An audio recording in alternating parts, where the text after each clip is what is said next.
Interesting. Interesting. I want to kind of touch then next on sort of a priori and a posteriori knowledge, basically, this sort of idea that knowledge can be acquired independently of experience. You could look at something like a triangle is something that has, or let's use, yeah, sorry, a triangle is something that has three sides. If somebody said that in the Amazon rainforest they found a triangle that has seven sides, you could know for a fact that they haven't found a triangle. What they're talking about is not a triangle, right? Or the sort of other area, a posteriori, is this idea that kind of knowledge is derived from sensory perceptions. There's obviously been sort of empiricism and rationalism. We're going to get to those in due course as well. But I thought it might be good just to touch on the two ways that we can come to knowledge. Yeah, good. Yeah, so an example that I like to use is, so there's the belief that all bachelors are unmarried. That is an a priori belief. That is, I don't have to go out and I don't have to do a survey. I don't have to do experiments on the bachelors to make sure that they're unmarried. I just know that none of them are going to be married without looking. And then, here's another belief.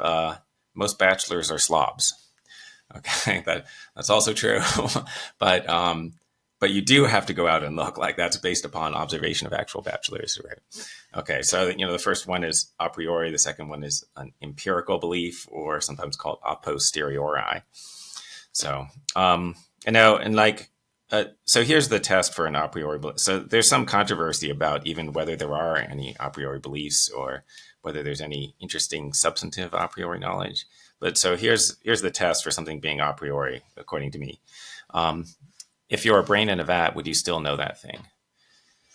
Right. So you imagine you're the brain in the vat, and the scientists are stimulating your brain to cause you to have experiences of living in the real world. Right. And so in this scenario, everything you experience is a hallucination. Okay.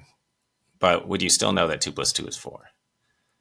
And so I think the answer is yes. Right. You still know 2 + 2 is 4, even if you're a brain in a vat. So that means it's a priori. Right. So anything that you would still know, even if all of your observations are false, it's not based on observation in that sense. So it must be a priori. So I want to talk then a little bit about a priori knowledge further. As we kind of talked about empiricism and rationalism, and there's this idea of sort of analytic and synthetic knowledge or judgments. I'm not quite sure what the right term would be here, but I think it'd be good to kind of dive into those two facets of a priori knowledge. Like what is an analytic judgment, and what is a synthetic judgment or knowledge within that space? Yeah, analytic statements are generally described as things that are true by definition. So if you just understand the meanings of the words in a certain statement, you can see that it's true. Right. So all triangles have 3 sides. If you thought that you found a 7-sided triangle, then you did not understand what the word triangle means. You must have misunderstood. Synthetic statements are just ones that are not analytic. And so, so there's a big issue about whether there's any synthetic a priori knowledge, right? Because the vast majority of philosophers will agree that, there's analytic a priori knowledge. Like, you could know a priori that all triangles have 3 sides because you understand the definition of a triangle. But are there any other things that you could know without observation that don't just depend upon understanding the definitions? Okay, so here would be a contrast. You should not perform wrong actions. Right? Actions that are morally wrong, you morally shouldn't perform. I know that a priori. Okay, that's analytic, because the meaning of the word wrong is that it's something you shouldn't do. Okay, but also you shouldn't torture babies for fun. That's synthetic. All right, so now, but I think I know both of those, right? So that's an example of synthetic a priori knowledge. That is controversial because there's some people who claim that you don't know that. You don't know that anything is wrong, really. So, okay, but it seems to me that I know that. And how do both of these things fit into the sort of empiricism versus rationalism then? I know kind of people look at someone like Hume as a kind of very well-known, or Adam Smith, kind of one of his contemporaries, as empiricists, the sort of key figures within empiricism in the 1700s.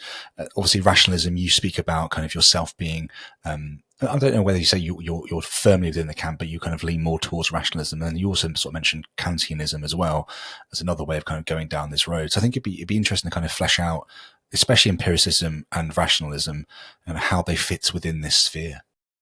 Yeah. So the empiricists are the people who think there's no synthetic a priori knowledge. And the motivation for this was sort of, well, you can't know substantive facts about the world without having some kind of interaction with the world.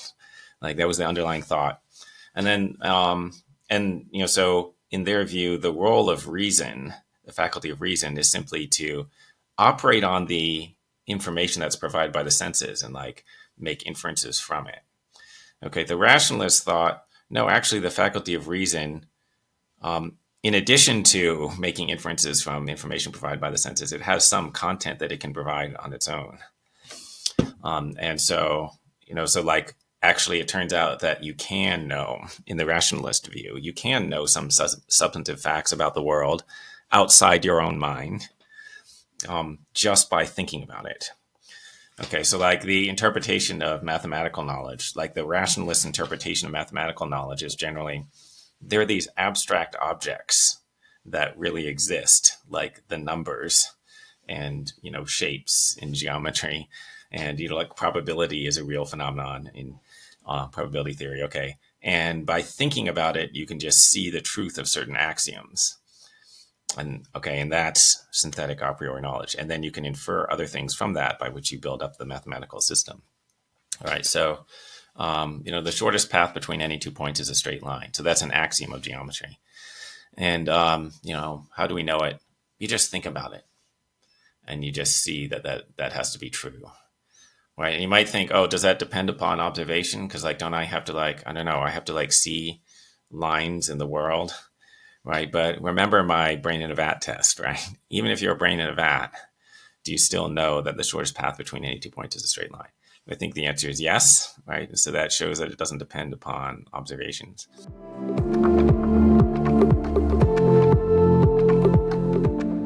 If you enjoyed this clip, then head on over to Locals to access the full conversation right now.